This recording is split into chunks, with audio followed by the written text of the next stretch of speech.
षटतिला एकादशी माघ कृष्ण पक्ष।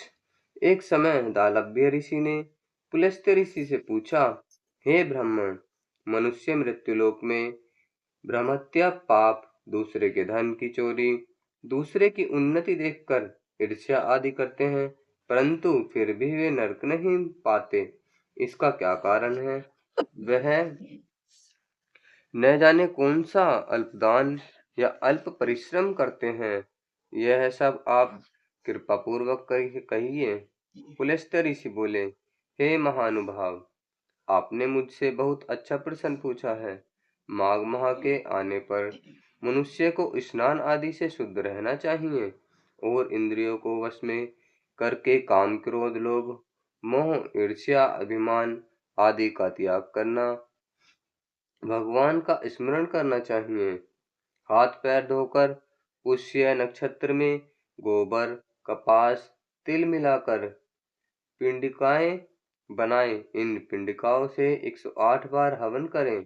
यदि इस दिन मूल नक्षत्र और द्वादशी हो तो नियम से रहें। स्नान आदि नित्य क्रिया से शुद्ध होकर भगवान की पूजा व कीर्तन करना चाहिए।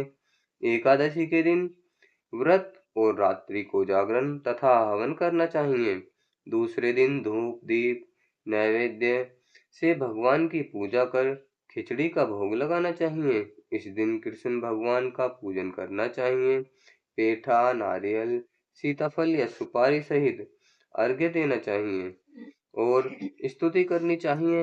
हे भगवान, आप अशरणों को शरण देने वाले हैं, आप उद्धार कीजिए। हे पुंडरीकाक्ष, हे कमल नेत्रधारी, हे विश्व भगवान, हे जगत गुरु, आप लक्ष्मी जी सहित मेरे इस तुच्छ अर्घ्य को स्वीकार करो। इसके पश्चात ब्राह्मण को जल भरा कुंभ प्रदान करना चाहिए। ब्राह्मण को श्यामा गाय और तिल पात्र भी देना चाहिए। तिल स्नान और भोजन से श्रेष्ठ है, अतः मनुष्य को तिलदान भी करना चाहिए। इस प्रकार जो मनुष्य जितने तिल दान करता है वह उतने ही वर्ष स्वर्ग में निवास करता है। तिल स्नान, तिल का उबटन, तिल का हवन, तिलोदक, तिल का भोजन, तिल का दान, यह षष्ठतिला एकादशी कहलाती है। इससे अनेक प्रकार के पाप नष्ट हो जाते हैं। युधिष्ठिर बोले, हे भगवान, आपको नमस्कार है। इस षष्ठिला एकादशी का क्या पुण्य और क्या कथा है, सो कहिए। श्री कृष्ण भगवान बोले, मृत्युलोक की सत्य घटना सुनाता हूँ। प्राचीन काल में मृत्युलोक में एक ब्राह्मणी थी। वह सदैव व्रत किया करती थी। एक समय वह 1 माह तक व्रत करती रही। इससे उसका शरीर अत्यंत दुर्बल हो गया, परंतु उसने कभी भी देवताओं तथा ब्राह्मणों को धन तथा अन्नदान नहीं किया। इस प्रकार मैंने सोचा कि इस ब्राह्मणी ने व्रत आदि से अपना शरीर शुद्ध कर लिया है और इसको वैष्णव लोक भी मिल जाएगा, परंतु इसने कभी भी अन्नदान नहीं किया है, इससे इसकी तृप्ति होना कठिन है। ऐसा सोचकर मैं मृत्युलोक में गया और ब्राह्मणी से अन्न मांगा। ब्राह्मणी बोली, आप यहाँ किस लिए आए हैं?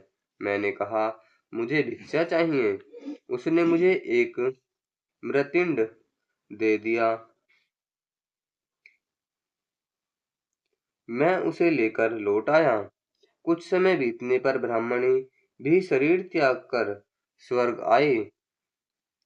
मृतिपिंड के प्रभाव से उसे एक घर मिला, परंतु उसने उस घर में अपने को वस्तुओं से शून्य पाया। वह मेरे पास आई और बोली, हे भगवान, मैंने अनेकों व्रत आदि से आपकी पूजा की है, परंतु फिर भी मेरा घर वस्तुओं से शून्य है। मैंने कहा, तुम अपने घर जाओ, देव स्त्रियां तुम्हें देखने आएंगी। जब तुम उनसे षटतिला एकादशी का पुण्य और विधि सुन लो, तब ही द्वार खोलना। भगवान के वचन सुनकर वह अपने घर को गई और जब देव स्त्रियां आकर द्वार खोलवाने लगी, तब ब्राह्मणी बोली, यदि आप मुझे देखने आई हैं तो षटतिला एकादशी का महात्म्य कहिए। उनमें से एक देव स्त्री बोली, सुनो मैं कहती हूँ। जब उसने सठतिला एकादशी का महात्म्य सुना दिया, तब ब्राह्मणी ने द्वार खोला। देव स्त्रियां ने उसको जब सब स्त्रियों से अलग पाया, ब्राह्मणी ने भी देव स्त्रियों के कहे अनुसार सठतिला का व्रत किया, और इसके प्रभाव से उसका घर धन धान्य से पूर्ण हो गया। अतः मनुष्यों को सठतिला एकादशी का व्रत करना चाहिए। इससे मनुष्यों को जन्म जन्म में आरोग्य प्राप्त होती है और दरिद्रता नष्ट हो जाती है। इस व्रत से मनुष्य के समस्त पाप नष्ट हो जाते हैं। बोलो श्री हरि भगवान की जय।